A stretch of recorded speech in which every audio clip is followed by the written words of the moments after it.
Ngifuna ukubuza into ethi ngabe yonke imishado ivela kuNkulunkulu na?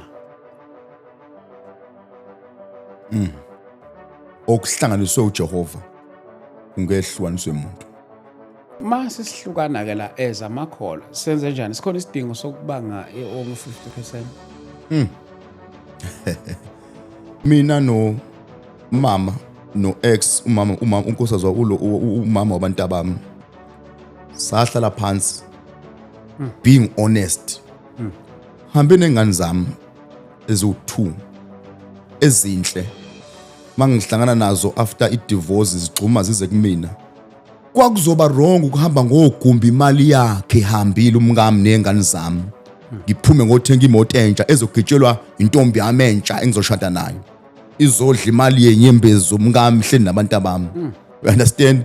Kange ngikwazi ukubamba istatus kwakumphoqa ukuthi kungcono kuthiwe ngihamba ngamatekisi anginamoto kunokuba ngithatha imali yomuntu mayiphunyele u300,000 ngugebhule u150 ngiyowudla wonke.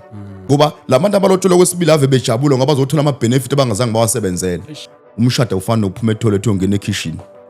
Umngama azange alithola ukuthandwa indoda. Angikaze ngiziveze impawu zokumthanda unkosikazi wami zokumkhulisa.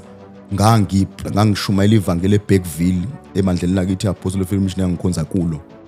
Sathi siqede ukushada sasibhiziness ministry kanti ministry limaza umndeni wami. uNkulunkulu ngigcobe kanjani, uNkulunkulu ngithume kanjani. Wangilanda babudlamini wazongibeka e-studio. Ungilanda kanjani babudlamini ulanda idivorce uNkulunkulu engizonda. Osoma business nabantu abanemali bakusponsorishe ngoba umbhobho kaNkulunkulu. Nami ngivuswe uwe babudlamini ngiphelile kodwa buka ama million engiwalaphayo.